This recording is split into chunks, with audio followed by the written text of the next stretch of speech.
तो drug and cosmetic act 1940 में आज जो है हम लोग पढ़ेंगे मैन्युफैक्चरिंग ऑफ ड्रग के बारे में, है ना। देखो क्या मैंने कहा ना कि काफी मतलब बोरिंग टॉपिक है, काफी बड़ा है, लेकिन पढ़ना जरूरी इसलिए है कि जितना ज्यादा बोरिंग है और जितना ज्यादा बड़ा है उतना ज्यादा इंपॉर्टेंट भी है ना। तो हम लोगों ने इसमें देखो पहले में ऑब्जेक्टिव वगैरह के बारे में, रूल्स वगैरह के बारे में बात कर लिया था। दूसरे वीडियो में हम लोगों ने बात करी थी किसके बारे में, सिर्फ और सिर्फ शेड्यूल के बारे में। थर्ड पार्ट में हमने बात की थी इंपोर्ट ऑफ ड्रग के बारे में, सिर्फ और सिर्फ इंपोर्ट ऑफ ड्रग मींस इतना पार्ट हम लोगों ने 3 वीडियो में खत्म किया। आज है हमारा लेक्चर नंबर 4। ठीक, लेक्चर नंबर 4 में हम लोग बात करने वाले हैं मैन्युफैक्चरिंग ऑफ ड्रग के बारे में। हमने कहा ना कि जो पॉइंट पकड़ेंगे उस पॉइंट को ही हम केवल डिस्कस करेंगे। तो आज जो है हम लोग डिस्कस करने वाले हैं prohibition of manufacture and sale of certain drugs. कुछ ऐसी ड्रग्स जिनका सेल करना और जिनका निर्माण करना, मैन्युफैक्चरिंग करना प्रतिबंधित है हमारे देश में, है ना, वो कौन सी हैं। दूसरा, अगर किसी भी ड्रग की मैन्युफैक्चरिंग करना है या फिर उनकी सेल करना है तो उनका लाइसेंस किन कंडीशन में हमें मिल सकता है, उन कंडीशंस के बारे में बात करेंगे। ठीक, और बात करेंगे काहे के बारे में, मैन्युफैक्चर अगर हमको कुछ टेस्टिंग के लिए, एनालिसिस के लिए, कुछ एग्जामिनेशन के लिए अगर ड्रग की मैन्युफैक्चरिंग करनी इन स्मॉल अमाउंट, है ना, तो उस कंडीशन में हमको किस तरह से लाइसेंस मिल सकता है। फिर बात करेंगे हम मैन्युफैक्चर ऑफ न्यू ड्रग, किसी नई ड्रग की मैन्युफैक्चरिंग के लिए हमको लाइसेंस अगर एप्लीकेबल करना। याद रहे प्रीवियस वीडियो में हमने जितनी भी बात की थी वो सारी की सारी बात, अगर कोई नई ड्रग या कोई ड्रग हमको इंपोर्ट करना है, याद रहे उसका टाइटल क्या था, इंपोर्ट ऑफ ड्रग, है ना। तो प्रीवियस वीडियो में जितनी भी बातें करी थी, चाहे नई ड्रग का इंपोर्ट करना हो, चाहे पर्सनल यूज के लिए इंपोर्ट करना हो, या कुछ भी हमें इंपोर्ट करके करना है ना, यहां पे क्या है, हमें मैन्युफैक्चरिंग करनी है। तो मैन्युफैक्चरिंग के लिए कौन कौन सी कंडीशन में ड्रग मैन्युफैक्चर नहीं की जा सकती, प्रोहिबिटेड है कुछ ड्रग्स, है ना, और अगर हमें करना है तो किन कंडीशन में हमको जो है लाइसेंस मिल सकता है। अगर हमको स्मॉल अमाउंट में टेस्टिंग के लिए, एग्जामिनेशन के लिए अगर हमको मैन्युफैक्चरिंग करनी है कुछ सैंपल की, कुछ ड्रग की, तो उसका लाइसेंस हमको कैसे मिलेगा। दूसरा, लोन लाइसेंस, लोन लाइसेंस के लिए हमको लाइसेंस कैसे एप्लीकेबल करना है और किन कंडीशन में हमको लाइसेंस मिल सकता है। कॉन्ट्रैक्ट मैन्युफैक्चरिंग करने के लिए लोन लाइसेंस मतलब कॉन्ट्रैक्ट मैन्युफैक्चरिंग। फिर बात करेंगे इसी वीडियो में रीपैकेजिंग करनी है, अगर रीपैकिंग करनी है किसी ड्रग की, मतलब पैकिंग है उसको फिर से हमें रीपैकिंग करना है, नया स्ट्रेप देना है, नए कपड़े पहनाने हैं, तो उनका लाइसेंस हमको किस तरह से लेना है। तो कुल मिला के इस वीडियो में हम लोग कंप्लीट मैन्युफैक्चरिंग ऑफ ड्रग के बारे में बात करेंगे। तो हो सकता है थोड़ा सा लेंदी हो जाए, लेकिन मैंने कहा ना कि जिस पॉइंट को पकड़ो उस पॉइंट को उसी लेक्चर में खत्म कर दो, तभी डीएनसी एक्ट समझ में आने वाला है। अदरवाइज सबसे बड़ा है, सबसे ज्यादा बोरिंग है, ये मेरा ही नहीं दुनिया के जितने टीचर्स हैं सबका यही कहना होगा, राइट। तो चलो भाई स्टार्ट करते हैं भाई मैन्युफैक्चरिंग ऑफ ड्रग। लेकिन एज ए फार्मासिस्ट सारे नियम कानून, ये पॉइंट, ये मैन्युफैक्चरिंग ऑफ ड्रग्स बहुत इंपॉर्टेंट लेक्चर होने वाला है। वजह कि अगर आपको लाइसेंस लेना है तो कितने नंबर के फॉर्म में आप एप्लीकेशन दोगे, कितने नंबर के फॉर्म में आपको अप्रूवल मिलेगा, कितने नंबर के फॉर्म में आपको सर्टिफिकेशन मिलेगा यानी लाइसेंस मिलेगा, इन सब चीजों की जानकारी भी हमको इसी में करनी है। और जो मैन्युफैक्चरिंग ड्रग है, किस शेड्यूल की ड्रग के लिए हमको कौन से नंबर का फॉर्म एप्लीकेबल करना है, ये सारी बातें हमको इसी वीडियो में बात करनी है, राइट। इसीलिए मैंने कहा ना, चाहे एमसीक्यू का पॉइंट हो, चाहे शॉर्ट नोट का पॉइंट हो, चाहे लॉन्ग नोट का पॉइंट हो, है ना, हर पॉइंट ऑफ व्यू से ये लेक्चर जो है काफी इंपॉर्टेंट है। तो शुरू करते हैं मैन्युफैक्चरिंग ऑफ ड्रग का ये लेक्चर। मैन्युफैक्चरिंग ऑफ ड्रग, सबसे पहले in fact to any drug और कॉस्मेटिक, अगर किसी भी ड्रग या कॉस्मेटिक की हम मैन्युफैक्चरिंग करते हैं तो मैन्युफैक्चरिंग क्या होता है। मैन्युफैक्चरिंग क्या, any part, any process or part for making, altering, beautifying, finishing, packing, labelling, breaking up or otherwise treating the drug and cosmetic to view the sale and distribution. Means कुछ भी हम करें और वो दवा मीन्स वो सारे प्रोसेस जो सेल और डिस्ट्रीब्यूट करने के पहले के हैं। रॉ मटेरियल से लेके, है ना, रॉ मटेरियल से लेके हमको फिनिश्ड प्रोडक्ट तक के अप टू पैकिंग लेवल तक के जितने भी बीच के इन प्रोसेस हैं वो सारे मैन्युफैक्चरिंग के स्टेप कहलाते हैं। लेकिन बाद में जब पैकिंग हो गई, डिस्ट्रीब्यूशन हो गया, सेल हो गया, उसके बाद जैसे मेडिकल शॉप में जाता, हॉस्पिटल में जाता, उनकी कंपाउंडिंग करते हैं, है ना, उनकी डिस्पेंसिंग करते हैं, उनकी ड्रग की पैकिंग यूनिट डोज डिस्पेंसिंग करते हैं, यूनिट डोज में करते हैं। इन सब चीजों को, ये सब क्या रिटेल बिजनेस के पार्ट हैं, ये सब कभी भी मैन्युफैक्चरिंग का पार्ट नहीं हो सकते। दूसरी बात, दूसरा पॉइंट क्या, देखो एक एक पॉइंट मैंने जो भी पढ़ाया, जो चीजें भी आपके सिलेबस में लिखी हैं, point to point, heading by heading match करेगी। देखो मैंने कहा ना कि मेरे पास पढ़ने का सबसे बड़ा फायदा सिर्फ आपको यही है कि चीजें आपको समझ में आ जाएंगी, आसान लैंग्वेज में समझ में आ जाएंगी, उनको आप एग्जाम में रिप्रेजेंट कर सकते हो। दूसरी सबसे बड़ी चीज, आपको टॉपिक टू टॉपिक लोग पढ़ाते हैं, कोशिश करते हैं हम बी फार्मा भी कवर कर ले, हम एम फार्मा भी कवर कर ले, हम जीपैड भी कवर कर ले, हम नर्सिंग भी कवर कर ले, हम एमबीबीएस भी कवर ना। सिर्फ सिलेबस सामने है, हम पॉइंट टू पॉइंट बात करेंगे और point to point he discuss करेंगे। हर सब्जेक्ट का यही है। वो अलग बात है कि अगर ये टॉपिक बी फॉर्म में है तो बी फॉर्म वालों को फायदा मिलता है, अगर ये टॉपिक नर्सिंग में है तो नर्सिंग वालों को फायदा मिलता है, लेकिन ये सारे टॉपिक कंप्लीट डेडिकेटेड टू आपके लिए हैं, राइट। तो चलो भाई, हाँ, तो दूसरी कंडीशन क्या थी, प्रोहिबिशन ऑफ मैन्युफैक्चर। किस कंडीशन में मैन्युफैक्चरिंग प्रतिबंधित है, तो ऐसी कोई भी ड्रग जो स्टैंडर्ड क्वालिटी की नहीं है, जो मिस ब्रांडेड है, जो फर्जी है ना, जो मिलावटी है, स्पूरियस है, अडल्ट्रेटेड है, ऐसी किसी भी दवा के लिए यहां पे मैन्युफैक्चरिंग के लिए लाइसेंस आपको नहीं मिल सकता।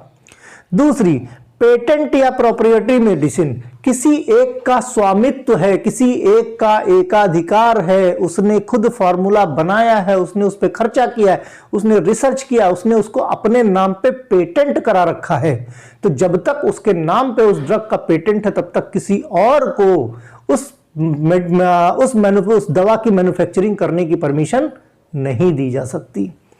ऐसी कोई भी ड्रग जो शेड्यूल जे में आती है, जो चमत्कारिक है, जो इस बात का क्लेम करे कि मैं ये दवा खाने से ये बीमारी ठीक हो जाए, ऐसी किसी भी दवा का जिसके लिए आप पहले से ही तीन झाम करके रखते हो कि नहीं ये हो जाएगा वो हो जाएगा, जो भी दवा ऐसी क्लेम करती है ऐसी दवा का लाइसेंस नहीं मिलता है। रिस्क, ऐसा कोई भी मेडिसिन या उसका कोई भी इंग्रेडिएंट अगर किसी भी एनिमल या किसी भी पर्सन को अगर नुकसान पहुंचाता है तो ऐसी भी दवा के मैन्युफैक्चरिंग प्रतिबंधित होगी। दूसरी, ड्रग विदाउट थेरेपेटिक वैल्यू, अगर कोई भी दवा ऐसी है जिसका अपना थेरेपेटिक वैल्यू नहीं है, जिसका कोई मेडिसिनल यूज नहीं है, तो ऐसी कोई भी ड्रग के लिए भी लाइसेंस नहीं मिलेगा।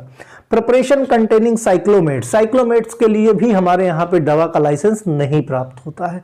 तो ये कुछ कंडीशंस हैं जिनको हम इलेबोरेट करके देखेंगे। देखो ये क्या है, अगर इतना समझ में आ गया तो आगे जो हम दो स्क्रीन देखने वाले हैं प्रोहिबिशन ऑफ मैन्युफैक्चरिंग से रिलेटेड, इन्हीं चीजों को हम डिटेल में एक्सप्लेन करेंगे।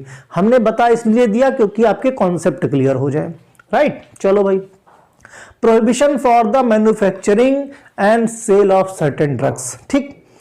अब क्या कहते हैं, from the date notified by the state government, जब से स्टेट गवर्नमेंट नोटिफाई कर देगी तब से no person sale himself manufacture sale और डिस्ट्रीब्यूशन, मींस कोई भी इंसान अपने लिए खुद से बिना लाइसेंस के कुछ कंडीशन में दवाएं नहीं बना सकता। किस कंडीशन में, any drug which is not standard quality, कोई भी ऐसी दवा जो स्टैंडर्ड क्वालिटी की नहीं है, मिस ब्रांडेड, स्पूरियस, अडल्ट्रेटेड है, ऐसी दवा की परमिशन नहीं मिलेगी।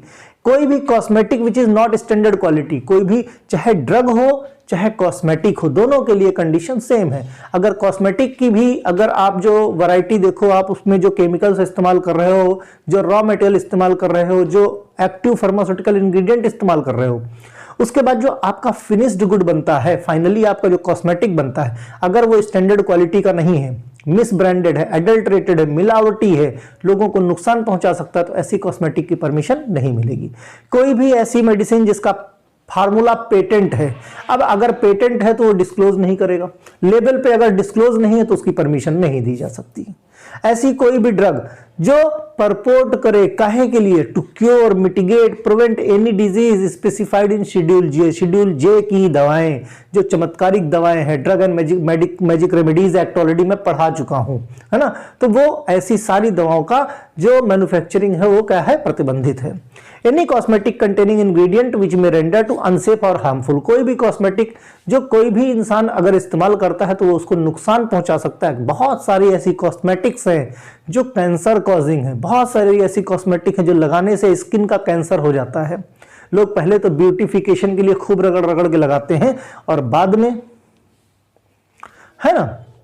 फिर एनी ड्रग और cosmetic contravention of his act और रूल देयर अंडर, जितने भी आपके रूल्स दिए हुए हैं डीएनसी एक्ट के अंदर, कोई भी ऐसी चीज जो इनका वायलेशन करती है, डीएनसी एक्ट का वायलेशन करती है, उनके अकॉर्डिंग नहीं है, तो ऐसी भी ड्रग एंड कॉस्मेटिक एक्ट के लिए परमिशन नहीं मिलती, है ना। Drug and cosmetic which has been imported manufacture contravention of the provision act rule under there, मैंने बताया ना कि जो भी डीएनसी एक्ट के अंदर कंडीशन को फुलफिल नहीं करती है, ऐसी कोई भी दवा चाहे इंपोर्ट करके बनानी हो, चाहे यहीं पे मैन्युफैक्चरिंग करना हो, कोई परमिशन नहीं मिलेगी।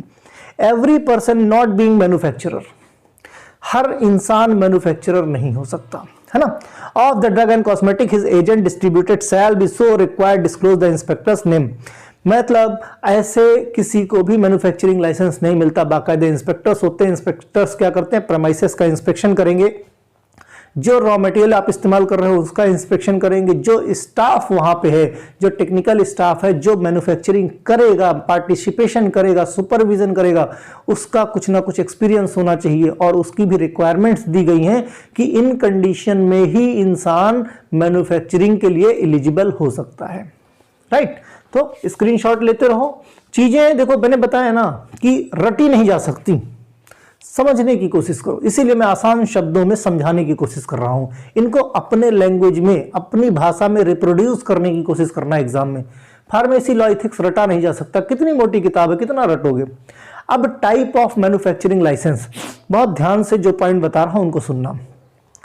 देखो, ड्रग अदर देन, ऐसी दवाएं जो इनके अलावा, other than those specified schedule C, C1 और X, ऐसी दवाओं का लाइसेंस लेना जो कि C, C1 और X में नहीं है, इनके अलावा, है ना, C, C1, X के अलावा। फिर दूसरी कंडीशन क्या है, drug specified in schedule C और C1। देखो चार तरह की, एक C है ना, एक C1 है, एक X है और बाकी जो रेस्ट ऑफ है वो अदर्स में आती हैं। पहली कंडीशन में हमें अदर्स की मैन्युफैक्चरिंग करनी है, क्योंकि लिखा है ना drug other than those specified in schedule C, C1 और X की बात करें। फिर दूसरे केस में हम C और C1 की मैन्युफैक्चरिंग कर रहे हैं, इससे हमने X निकाल दिया, ठीक। तीसरे केस में not specified in schedule X, तीसरे केस में ड्रग स्पेसिफाइड, अब इसमें स्पेसिफाइड केवल C और C1 की बात करें। फिर चौथा केस क्या है, इसमें हम शेड्यूल X की बात कर रहे हैं, सिर्फ शेड्यूल X की दवाओं की मैन्युफैक्चरिंग कर रहे हैं, not schedule C, C1, C और C1 को हटा दे रहे हैं। फिर कंडीशन क्या है, स्पेसिफाइड इन शेड्यूल। अब ऐसी कंडीशन में क्या, शेड्यूल C की ड्रग्स भी हैं इसमें, शेड्यूल C1 की ड्रग्स भी हैं इसमें, शेड्यूल X की ड्रग भी है इसमें, है ना। ऐसी दवाओं के लिए हमको लाइसेंस लेना है।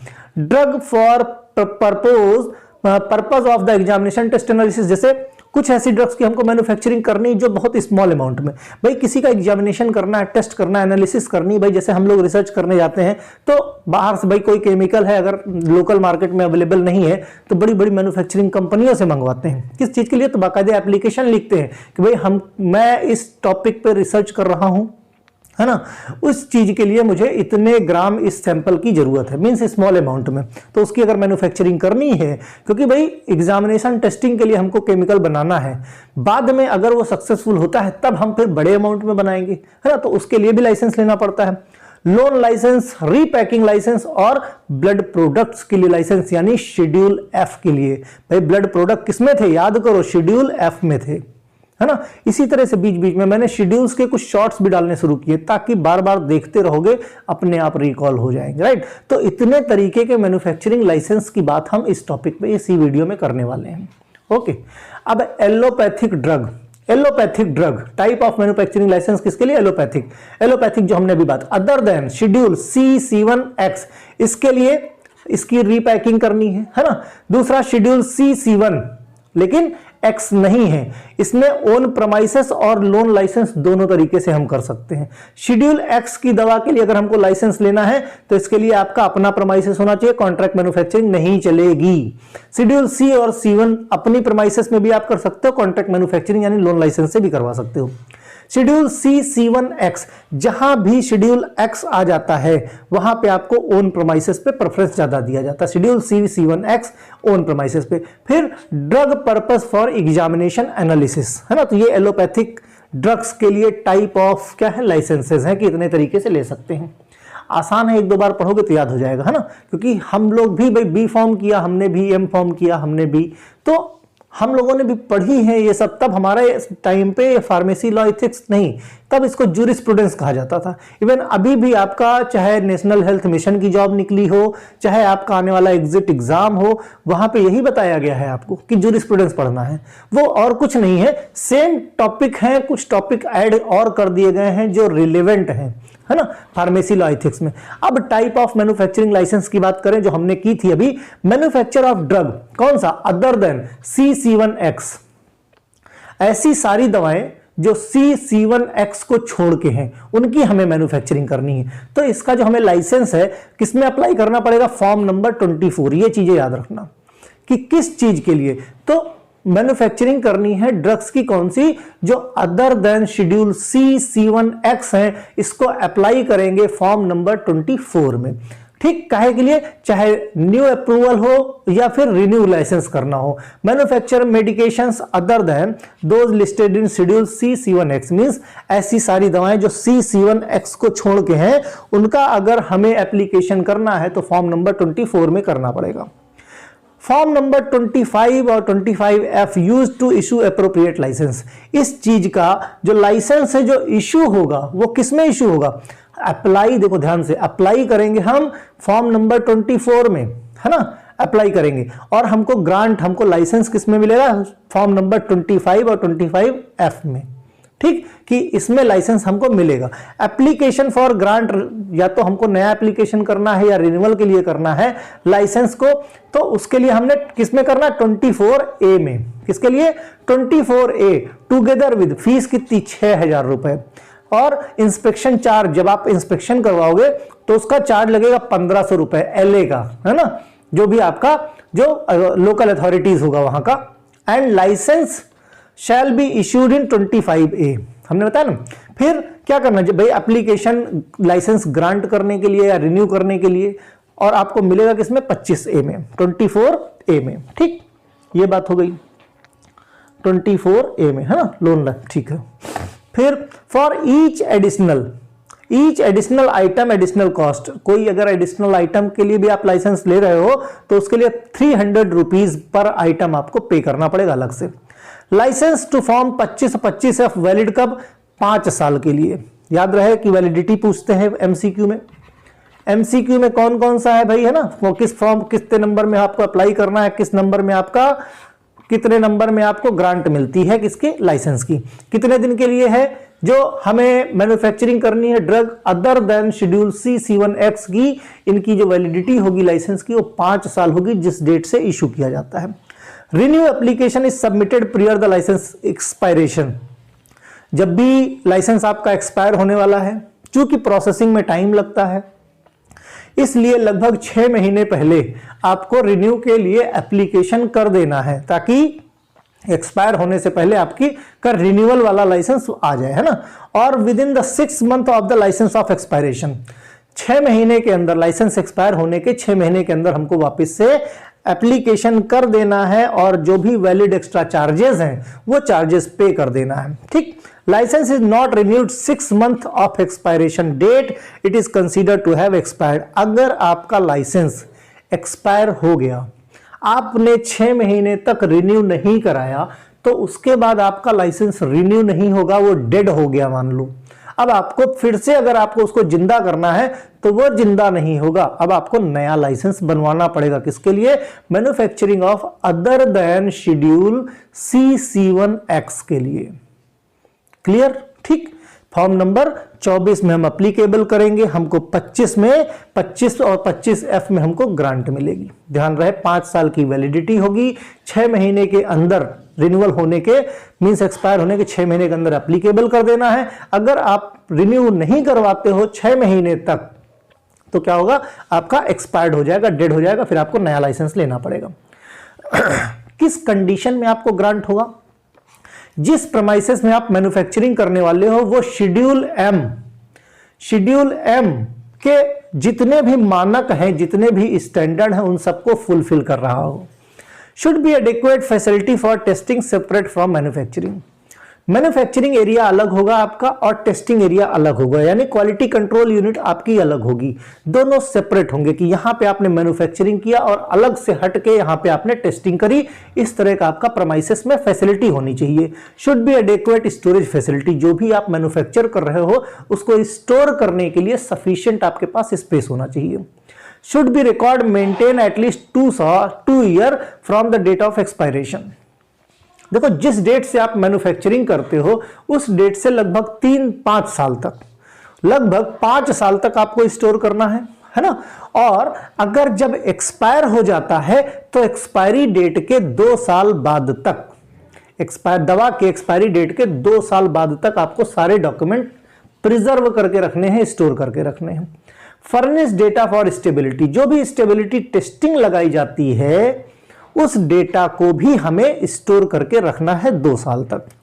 Should be maintain the inspection book. अगर आपके यहां पे जैसे भ्रमण पंजिका होती है ना, जैसे जो इंस्पेक्टर्स आते हैं इंस्पेक्शन करने के लिए तो वो आपके इंस्पेक्शन बुक में एंट्री करते हैं कि इंस्पेक्टर के नाम कौन से थे, कौन इंस्पेक्टर आए थे, उनको क्या क्या पॉइंट मिले थे, और वो जो पॉइंट नोटिस दे के जाएंगे उस नोटिस को आपको एक लिमिटेड टाइम पीरियड के अंदर आपको कंप्लाई करना होता है। Okay, maintain the reference sample from each batch. अब जितने बैच बनाया, मान लिया आपने 50,000 टैबलेट बनाई, 50,000 टैबलेट में रैंडम सैंपलिंग की 200 टैबलेट आपको स्टोर करके रखनी है ना। ये स्पेसिफिकेशन है। अब 200 भी हो सकता है, 75 भी हो सकता है, 50 भी हो सकता है। जितने बैच भी आप बनाओगे हर बैच से 50-50 आपको रखनी है। क्यों रखनी है? टेस्टिंग के लिए रखनी है, ताकि आप पता चल सके कि भाई सभी बैच में जो दवाएं हैं हमारी सही हैं कि नहीं, उनके जो पैरामीटर्स हैं वो एप्रोप्रिएट हैं कि नहीं, राइट। तो इन कंडीशन को अगर आप फुलफिल करते हो तो आपको शेड्यूल ऐसी दवाएं की मैन्युफैक्चरिंग जो अदर देन शेड्यूल C1X की हैं उनके लिए लाइसेंस आपको ग्रांट हो जाएगा। फिर बात करें मैन्युफैक्चरिंग करनी है ड्रग काहे की, शेड्यूल C और C1 बायोलॉजिकल प्रोडक्ट्स की, जैविक प्रोडक्ट C और C1 की ड्रग को शेड्यूल में मैन्युफैक्चर करना है तो लाइसेंस कैसे मिल सकता है? Drug must be issued previously sterilize sealed glass with suitable containers, है ना। सुटेबल कंटेनर होना चाहिए। कैसा कंटेनर होना चाहिए? जो कंप्लाई कर सके शेड्यूल F को, शेड्यूल F की जो कंडीशंस हैं उनको कंप्लाई कर सके कंटेनर, उन कंडीशन में वो अप्रोप्रिएट होना चाहिए। ऐसे कंटेनर का हमको इस्तेमाल करना है काहे के लिए? मैन्युफैक्चरिंग ऑफ C और C1 के लिए। Serum should be tested for abnormal toxicity. Serum में अगर किसी तरह की कोई एबनॉर्मल टॉक्सिसिटी है उनकी टेस्टिंग करनी है। Some classes should be tested for aerobic, aerobic और एनारोबिक मींस विद जीवित कंडीशन में, means living condition and non living condition, दोनों कंडीशन में, है ना। हमको क्या करना है? माइक्रो ऑर्गेनिज्म की टेस्टिंग करनी है कुछ क्लासेस की, जैसे सीरा हो गया, इंसुलिन हो गया, पिट्यूटरी हार्मोन्स हो गया, इनको हम स्टोर करके रखते हैं। तो एरोबिक और एनारोबिक दोनों कंडीशन में हमें इनकी टेस्टिंग करनी है। ठीक, पेरेंट्रल डोजेस 10 ml और more should be tested freedom from the pyrogen. अब जो पेरेंट्रल प्रिपरेशन है, इंजेक्टेबल्स हैं, लिक्विड प्रिपरेशन हैं, इनमें पायरोजन टेस्टिंग करनी है। तो 10-10 ml के सैंपल निकाल के उनकी पायरोजन टेस्टिंग करनी है कि ये सबके सब पायरोजन फ्री होने चाहिए, है ना। Test of sterility should be carried out. Sterility testing शुरू होनी चाहिए इनकी, शेड्यूल C और C1 की। सेपरेट लैब होनी चाहिए काहे कि कल्चर करने के लिए, कल्चर मीडियम करने के लिए आपको एसेप्टिक लैब की जरूरत पड़ती है, जहां पे हम पैथोजन के स्पोर को मैनिपुलेट कर सकते हैं। मैनिपुलेट करने का मतलब हम उनको डॉर्मेंट कर सकते हैं, केमिकल टेस्टिंग से उनको हम कमजोर कर सकते हैं, तभी तो हम वैक्सीन बनाएंगे। भाई कोई भी वायरस से अगर स्ट्रॉन्ग करके दे दिया तो सामने वाले को तो मार डालेगा, जैसे कोविड का केस था। क्या करना है कि हम उसके स्पोर को मैनिपुलेट कर सकें, उसको वीक कर सकें, डोरमेंट कर सकें, ताकि सामने वाले की बॉडी में जब वो एज ए वैक्सीन इंजेक्ट किया जाए तो उसकी बॉडी एंटीबॉडीज बना सके, राइट। तो मैन्युफैक्चरिंग करनी का है कि शेड्यूल सी और C1 की। नेक्स्ट केस आता है manufacturing of drug specified C1X, तीनों कंडीशन। अब की बार किसकी हमें मैन्युफैक्चरिंग का लाइसेंस लेना है? शेड्यूल C, C1 और X। याद रहे सेपरेट सेपरेट कंडीशन एग्जाम में पूछता है कि manufacturing, write short note on manufacturing of other than schedule C, C1X, या write short note on manufacturing of drug या condition grant for licence for schedule C और C1 या C, C1X, है ना। तो हर कंडीशन के लिए आपको प्रिपेयर रहना पड़ेगा। अब इसकी जो C, C1X तीनों कंडीशन में, तीनों के अंदर जितनी भी ड्रग्स है उनकी अगर हमें मैन्युफैक्चरिंग करनी है तो इसको एप्लीकेशन करना है फॉर्म नंबर 27 में। कितने? 27 में। Should be use to apply the license to manufacturing drug listed C और C1। देखो केस समझो, C और C1 की ड्रग अगर हमें मैन्युफैक्चरिंग करनी है तो फॉर्म नंबर 27, ठीक। इसमें शेड्यूल X नहीं है। Schedule form number 27B should be use to apply for license of manufacture listed schedule C, C1X। सिर्फ और सिर्फ शेड्यूल C और C1 की ड्रग्स की मैन्युफैक्चरिंग करनी है तो हमको फॉर्म लगेगा 27। जब हम शेड्यूल C, C1 और X तीनों के अंदर जो स्पेसिफाइड ड्रग्स है उनकी मैन्युफैक्चरिंग करनी है तो उसके लिए हमें एप्लीकेशन करना पड़ेगा फॉर्म नंबर 27B में, ठीक। ये फॉर्म नंबर अलग से नोट कर लेना। अब फॉर्म नंबर 28, 20B C और C1 का जो लाइसेंस है हमको मिलेगा फॉर्म नंबर 28 में। शेड्यूल C और C1X में जो ड्रग्स हैं उनका जो लाइसेंस मिलेगा वो हमें मिलेगा 28B में। कंडीशन याद रहे, शेड्यूल C और C1 अप्लाई करते हैं 27 फॉर्म नंबर में, हमको उसका जो सर्टिफिकेट मिलेगा, जो लाइसेंस मिलेगा वो 28 में मिलेगा। अब C, C1X की जो ड्रग है वो हम अप्लाई करेंगे काहे के लिए? मैन्युफैक्चरिंग के लिए अप्लाई करेंगे लाइसेंस के लिए 27B में, है ना। और उसका जो हमें लाइसेंस ग्रांट होगा वो 28B में ग्रांट होगा, ठीक। फिर चार्ज है 50 रुपए पर ड्रग। जितनी भी ड्रग्स हमको मैन्युफैक्चरिंग करनी है पर ड्रग के हिसाब से 50 रुपए, मैक्सिमम 500 तक हम पे कर सकते हैं। Shall be submitted with any application to including additional drug और लाइसेंस, है ना।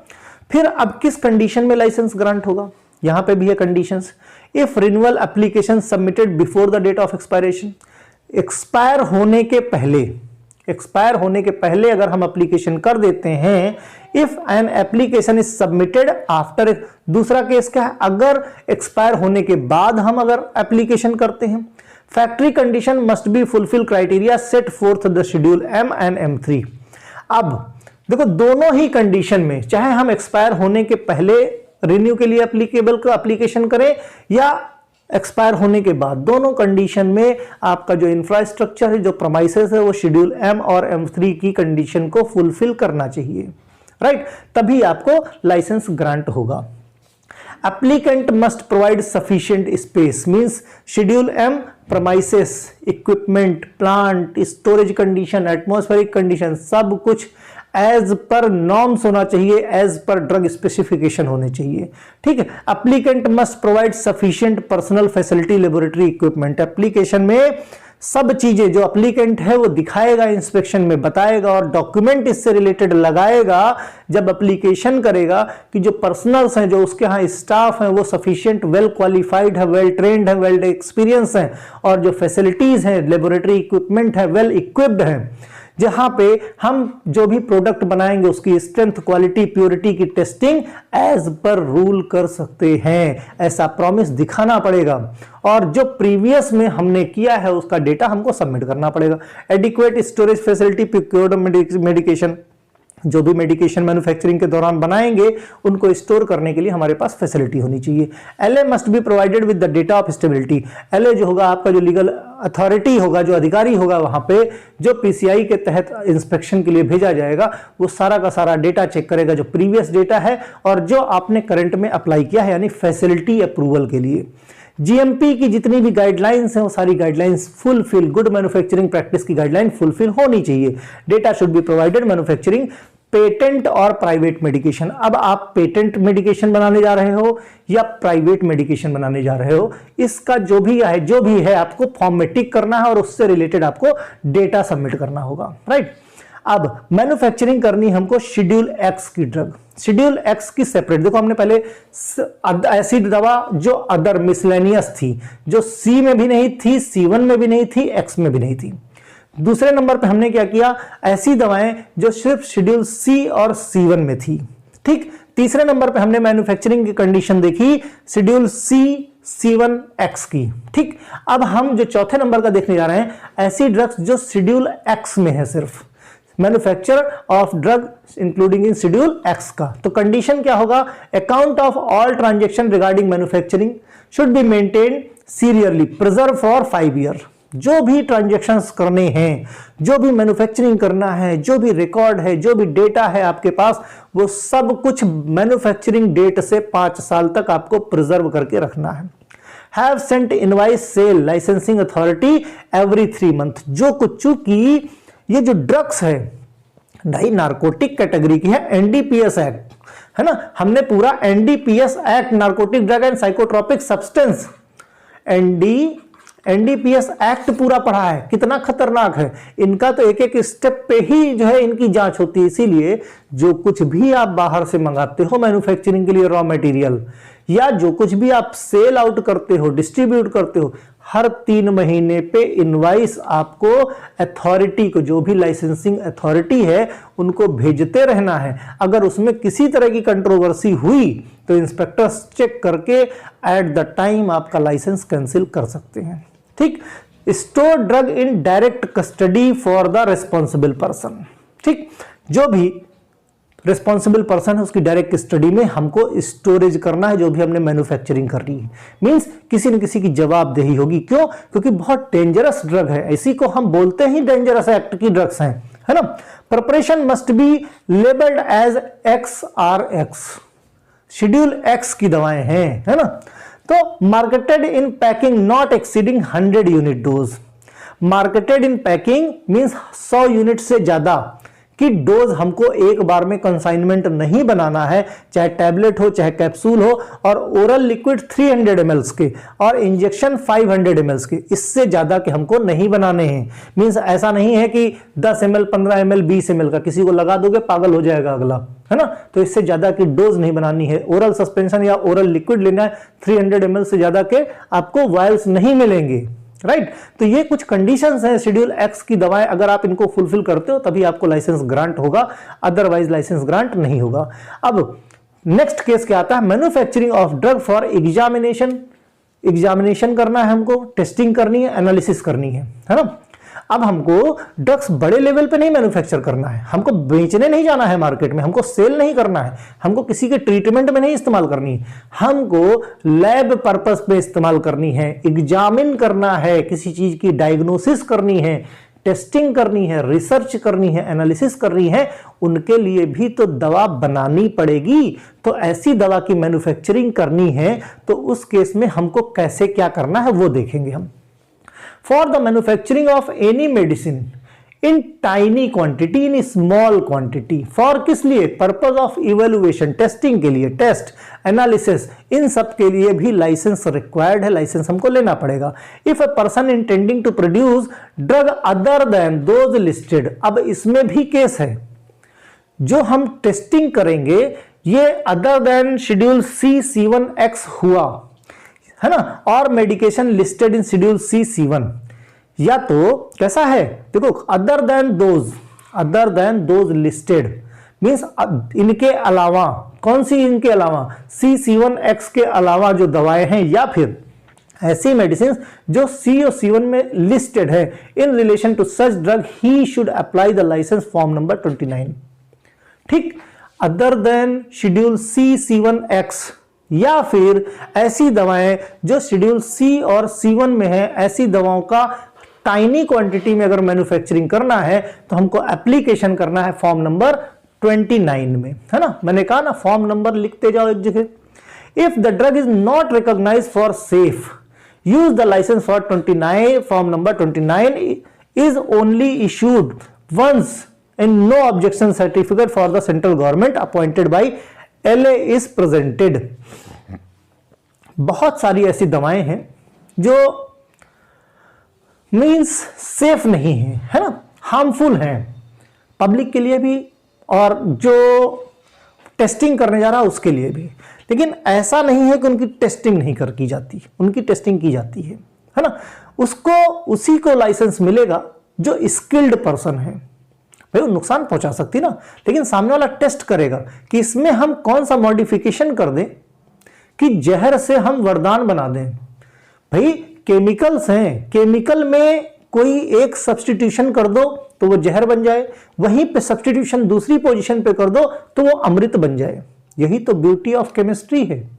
केमिकल्स में हम ऐसे ही तो चेंजेस करते हैं, तो इसीलिए इनकी टेस्टिंग एनालिसिस करनी पड़ती है और उस एनालिसिस के लिए स्मॉल अमाउंट में चाहिए। अगर वो नुकसानदायक भी है तो उस केस में लाइसेंस देने के पहले देखना पड़ता है कि जो सामने वाला जो लाइसेंस लेने वाला है वो स्किल्ड है कि नहीं, और जो एलए होगा, जो लीगल अथॉरिटी होगी वहां की, वो आएगा और चेक करेगा प्रीमाइसेस कि वो सेफ है ना सब जगह से। ऐसा तो नहीं कि यहां पे रेडिएशंस कहीं बाहर जाके किसी को नुकसान पहुंचा रहे हैं।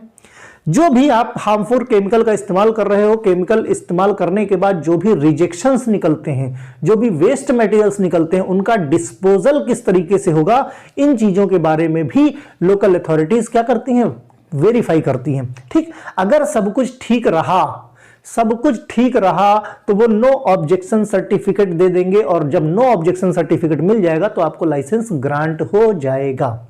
करेक्ट। ड्यूरेशन कितना होगा, क्योंकि खतरनाक दवाएं हैं, किसके दिमाग में कौन सा भूचाल आ जाए, इसीलिए ऐसी दवाओं का लाइसेंस सिर्फ 1 साल के लिए मिलता है। ठीक है।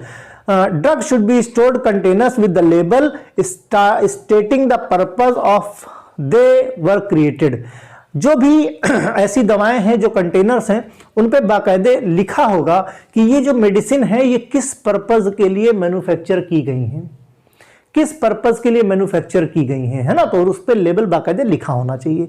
If the drug are be distributed they should be labelled manufacture name, address, scientific name and the substance intended to use.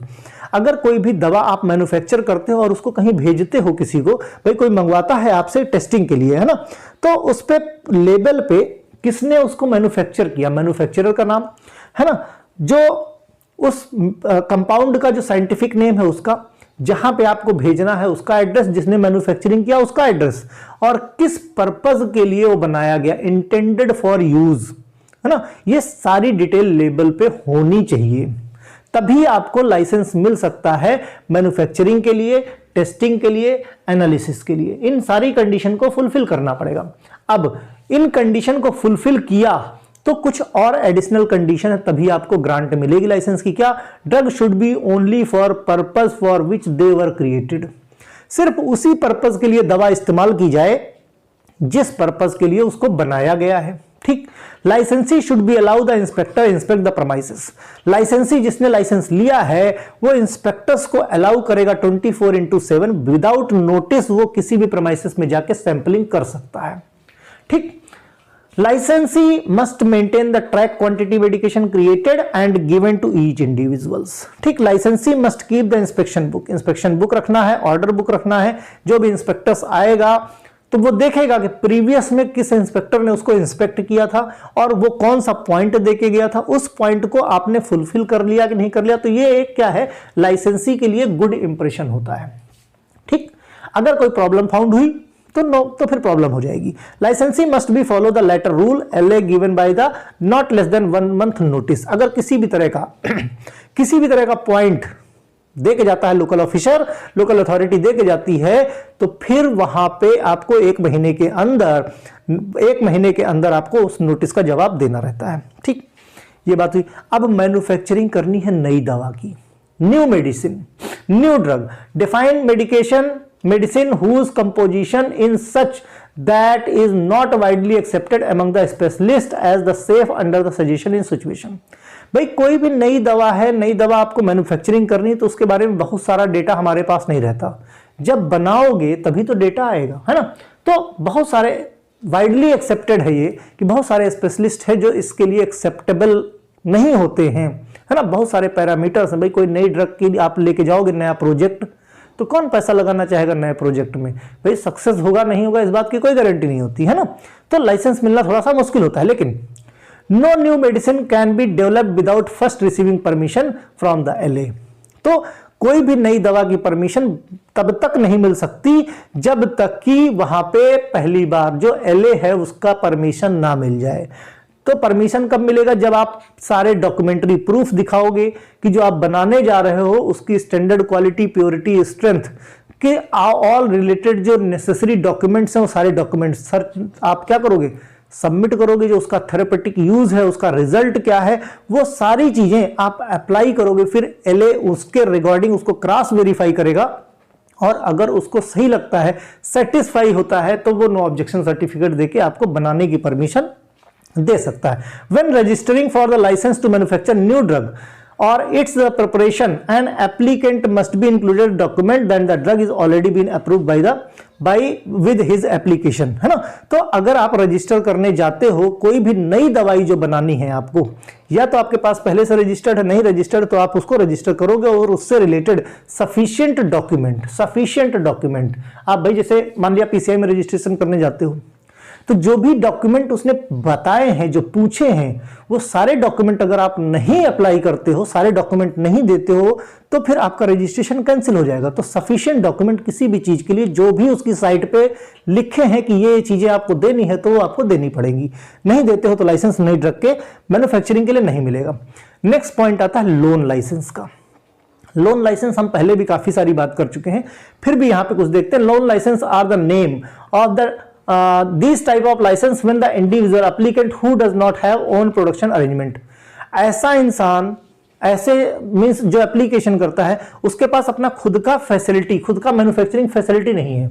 Even वो अपने लिए कोई दवा नहीं बना रहा है, वो दवा बना रहा है third party, contract manufacturing. Loan license है ना, मीन्स किसी जैसे कोई बहुत बड़ी कंपनी है, उसके पास बहुत सारा ऑर्डर आ गया है लेकिन वो ऑर्डर समय पे नहीं पूरा कर पा रहा है, तो वो क्या करेगा, दूसरी कंपनी को टेंडर दे देगा कि तुम बना दो इसको, हम अपने नाम पे बेच लेंगे। ठीक, तो जो बनाएगी वो क्या, लोन लाइसेंस कंपनी हो गई।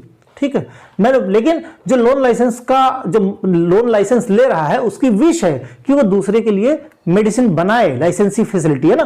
On application is prescribed. अब लोन लाइसेंस के लिए जो एप्लीकेशन है वो 24A और 27A में आपको एप्लीकेशन करना है विद जो भी उसका पेमेंट है, जो भी प्रिस्क्राइब पेमेंट है वो देने के बाद उसका जो लाइसेंसिंग अथॉरिटी होगी food and drug administration FDA, India के अंदर ये होगा CDSCO, यूनाइटेड स्टेट में USFDA होगा, है ना।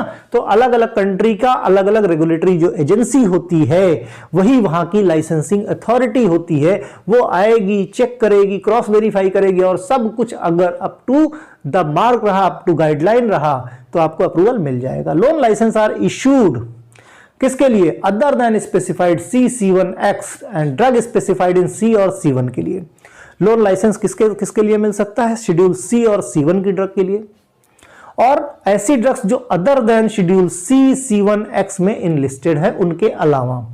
कंडीशन क्या होगी, कंडीशन ये होगी कि लोन लाइसेंस में LA में be provide the applicant who does not have own his production arrangement but the plant use the manufacturing facility another licence.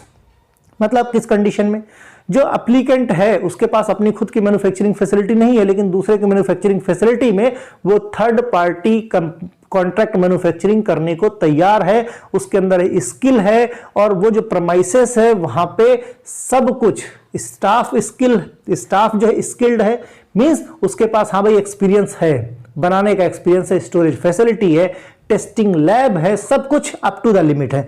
If it is provide the production, sale, distribution of drug not included schedule C1 और X, means कौन सी, मतलब इसमें वो दवाएं included नहीं हैं जो schedule C1X में हैं, है ना। यही तो बात हमने करी थी। तो इनके लिए लोन लाइसेंस मिल जाएगा क्योंकि शेड्यूल X जहां पे भी शामिल हो गया इट मींस डेंजरस एक्ट की दवाएं हैं, हम ऐसे ही कॉन्ट्रैक्ट मैन्युफैक्चरिंग में नहीं दे देते। ठीक, 24A is used to apply the license and 25A जो भी है लोन लाइसेंस के लिए आपको लाइसेंस इसमें ग्रांट हो जाता है। Before issuing the licence LA must be one और more inspector inspect the premises. जब तक आपको लाइसेंस नहीं इशू होता, जिस डेट से आप एप्लीकेशन कर देते हो, कई बार नंबर ऑफ विजिट्स एलए और उसके जो इंस्पेक्टर्स होते हैं वो करते हैं। इंस्पेक्टर्स को अगर कुछ भी सस्पेक्टेड नहीं लगा, चाहे वहां का टेक्निकल स्टाफ हो, चाहे वहां का इक्विपमेंट्स हो, चाहे वहां की स्टोरेज फैसिलिटी हो, चाहे वहां की लैब है, अगर सब कुछ ठीक है, सस्पेक्टेड नहीं है, तो आपको लाइसेंस मिल जाएगा। And application of LA is required for the production to extra goods. Extra goods के लिए दे देगा। Each batch of the raw ingredient completed goods be testing by the licence and record must be. Means जब भी आपको licence मिल गया, फिर आप क्या लोन लाइसेंस बनाना आपने चालू कर दिया, तो जो रॉ मटेरियल आपके पास आता है उसकी जो टेस्टिंग रिपोर्ट, भाई रॉ मटेरियल आपका सही है कि नहीं उसकी भी तो टेस्टिंग होती है, तो उसकी जो टेस्टिंग रिपोर्ट्स है वो, प्लस उस रॉ मटेरियल से जब फाइनल फिनिश्ड प्रोडक्ट बन गया, तो जो फिनिश्ड प्रोडक्ट बना है उसके जो स्पेसिफिकेशन है एज पर इंडियन फार्माकोपिया के मोनोग्राफ के अकॉर्डिंग है कि नहीं है, उनको क्रॉस वेरीफाई करना और उनका जो डेटा है वो रखना। मींस शुरुआत में जो रॉ मटेरियल है उसका भी डेटा रखना है और जो फिनिश्ड प्रोडक्ट है उसका भी डेटा रखना है। कब तक रखना है? मैन्युफैक्चरिंग से डेट कितना, 5 साल तक, है ना। जिस डेट को आपने मैन्युफैक्चरिंग करी है उस डेट से 5 साल तक आपको डेटा रखना है। 2 ईयर, 2 साल एक्सपायरी डेट के बाद भी आपको डेटा प्रिजर्व करके रखना है। मैन्युफैक्चरिंग से 5 साल और एक्सपायरी के बाद 2 साल तक आपको वो डेटा रखना है। If the licence process the loan licence whose manufacturing facility are used by the licensee cancelled suspended. अगर किसी तरह का कोई कंट्रावेंशन, जैसे आप थर्ड पार्टी कॉन्ट्रैक्ट मैन्युफैक्चरिंग कर रहे हो, जो इंस्पेक्टर्स जाते हैं, किसी भी तरह की कोई प्रॉब्लम अगर मिलती है उनको, तो जो इंस्पेक्टर्स है वो आपका लोन लाइसेंस का जो लाइसेंस है वो सस्पेंड कर सकते हैं, टर्मिनेटेड कर सकते हैं। सस्पेंड अगर छोटा मोटा पॉइंट हुआ, आपको पॉइंट देंगे, आप 1-2 महीने जो भी आपको टाइम देंगे नोटिस पीरियड में, उसको आप कंप्लाई कर दो। अगर आप कंप्लाई कर देते हो तो आपका जो लाइसेंस है वो वही रिज्यूम होगा। लेकिन अगर कोई मेजर पॉइंट है, आप कंप्लाई नहीं कर पाते हो, 2 बार 3 बार आपको नोटिस मिलेगी और उसके बाद भी अगर आप उसको कंप्लाई नहीं कर पाते हो, मींस इंस्पेक्टर्स को सेटिस्फाई नहीं कर पाते हो, तो उस कंडीशन में आपका लाइसेंस परमानेंटली टर्मिनेट कर दिया जाएगा। फर्दर आगे लोन लाइसेंस आप नहीं बना पाओगे। राइट। अब लास्ट जो पॉइंट आता है वो है repacking of licence. Repacking means, कहते हैं ना, रीपैकिंग मतलब जैसे हम कहीं बाहर से आए कपड़े पहने, अब हम दूसरे कपड़े पहन के बाहर जा रहे हैं, हम वही हैं, हम नहीं चेंज हुए, सिर्फ कपड़े हमारे चेंज हुए। रीड्रेसिंग हो गई, देखा जाए तो अगर इसको कह सकते हो रीड्रेसिंग करना, है ना। तो कंपनी में बहुत सारी कंडीशन में ये सब होता है, लेकिन बहुत सारी ऐसी कंपनियां हैं जो स्पेशली लाइसेंस लेती ही इसीलिए है कि उनको रीपैकिंग करनी है। मींस बड़े बड़े पैक्स मंगा लेते हैं, उनको छोटे छोटे यूनिट डोजेज में उनको पैक कर दिया, है ना। तो क्या कहते हैं repacking? Processing of breaking of any drug from the bulk containers into the small package. बड़े बड़े कंटेनर्स में टैबलेट्स मंगवा लिए, अब उनको 2-2, 3-3 टैबलेट, 10-10, 15-15 टैबलेट के कंटेनर्स बना बना के वो उसको बेच रहे हैं। किसके लिए? सेल एंड डिस्ट्रीब्यूशन के लिए। ठीक, तो उसको अपने यहां पे अलग से लेबलिंग कर ली। Repacking licence are given breaking of any medication. Repacking licence किसके लिए मिलेगा? ब्रेक, मेडिसिन को ब्रेक करके, other than those listed in schedule C, C1। Schedule C और C1 में जो इनलिस्टेड ड्रग हैं उनके अलावा बाकी ड्रग्स की परमिशन दी जाती है। अपॉन एप्लीकेशन ऑफ एलए, किसमें एप्लीकेशन करोगे रीपैकिंग के लिए? रीपैकिंग के लिए एप्लीकेशन करते हैं 24B में, याद रहे। ठीक, 24B में repackers are companies that take over the product application plant repacking their under own brand या अदर। अब बड़ी बड़ी कंपनियों से उन्होंने मंगा लिया, है ना, फिर रीपैकिंग का उन्होंने लाइसेंस ले रखा है, वो छोटे छोटे पैकेट में बना बना के अपने नाम पे उसकी ब्रांडिंग करते हैं, अपना ब्रांड नाम। मींस पैरासीटामोल की बहुत सारी टैबलेट मंगा ली, अब मेरा नाम अवरेंद्र सिंह, मैं अवरेंद्र सिंह के नाम पे बेचूंगा, है ना। तो उस लेवल पे चूंकि हमारे पास लाइसेंस है, मैं लाइसेंसी हूं, तो मैं अपने ब्रांड नेम पे, मैं अपने ब्रांड नेम का ठप्पा उस पे लगा सकता हूं और अपने ब्रांड नेम के नाम पे मैं मार्केटिंग कर सकता हूं। बहुत सारे लोग मेडिकल स्टोर चलाते हैं, बहुत सारे लोग मार्केटिंग करते हैं और इनके साथ साथ में ये काम भी करते हैं, कंपनियों से दवाएं बनवा लेते हैं और रीपैकिंग का केवल लाइसेंस ले लेते हैं, उस पर अपने नाम का ठप्पा लगा देते हैं और मार्केटिंग करते हैं। बहुत अच्छा हैंडसम पैसा कमा रहे हैं। ये काम कोई भी कर सकता है। ठीक, हाँ, मार्केटिंग देम, और वो क्या करते हैं, ब्रांड नेम में अपनी मार्केटिंग करते हैं। लाइसेंस इज इशूड, अब देखो एप्लीकेशन किया था 24B में और इनको लाइसेंस रीपैकिंग का मिलेगा 25B में। According to following condition, condition क्या है, repacking operation must be carried out under the hygienic condition. जहां पे भी रीपैकिंग हो रही वहां का कंडीशन जो है हाइजीनिक होना चाहिए, और जो स्टाफ होगा उसके जो टेक्निकल स्टाफ है, एक्सपीरियंस स्टाफ है, उसके सुपरविजन में होना चाहिए, मींस एटलीस्ट फार्मासिस्ट होना चाहिए। A person who hold the approved diploma pharmacy registered pharmacist, मैंने बताया ना डिप्लोमा फार्मासिस्ट या रजिस्टर्ड फार्मासिस्ट होना चाहिए।